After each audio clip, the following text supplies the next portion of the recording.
Hello, my name is Sam Humphries. I come from Los Angeles, California, in the United States, of course.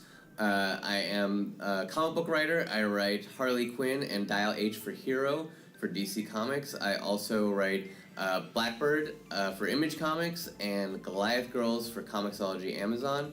I'm also a co-host of DC Daily, which is the daily news show on the DC Universe streaming service.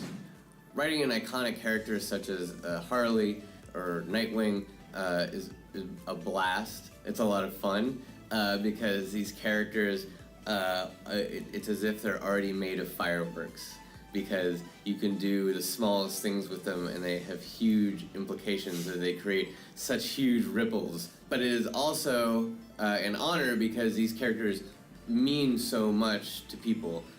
These characters are iconic because people relate to them so much. That's part of what gives them longevity, is they have such strong, relatable, emotional cores, and people really attach themselves to that. They really see themselves in these people. So it's a lot of fun, and you can do a lot of cool things, but you also have to understand that these characters are like friends and family to the people who love them. I became a host of DC Daily because they tapped me to do a test of a commentary track on an old episode of Young Justice. So I lived locally, and I told the digital team, like, hey, I'm game to help you out on whatever.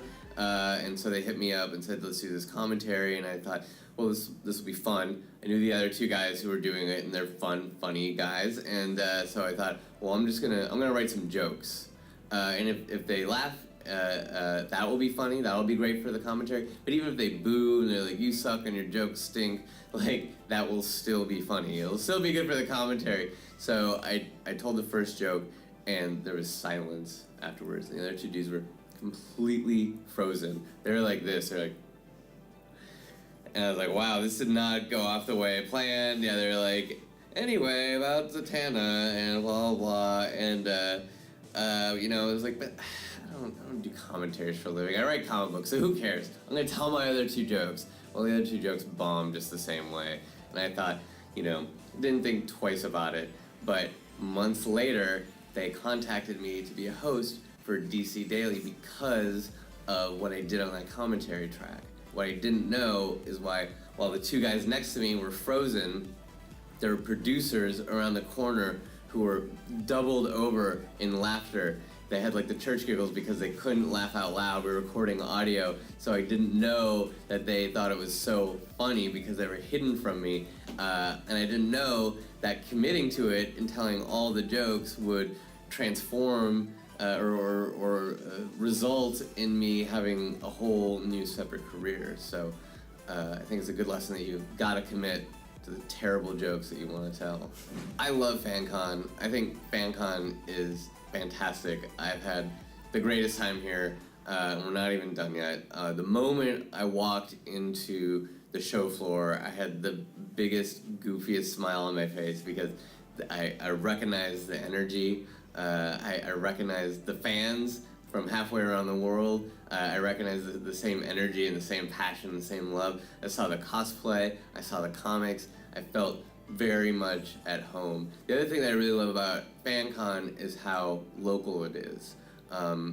There's so many local artists doing their thing who are here at FanCon showing off their comics.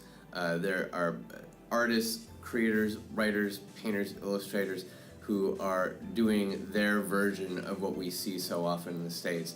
And it's so amazing to see what creators in South Africa are bringing to the table. And the other thing that's amazing about FanCon is that it is so comics focused. You're not competing with 9 wrestlers who are doing autograph sessions or photo sessions around the way. This is all about comics. It's all about people showing off what they can do. That's a beautiful thing. I think there's a ton of undiscovered talent here in South Africa. There's a bunch of talent who have grown up on American comics and Euro comics and British comics. There's a ton of talent who have been working their butts off they're drawing, and so I really think this is an undiscovered pool of talent just waiting to be mined by a very clever and enterprising publisher out there.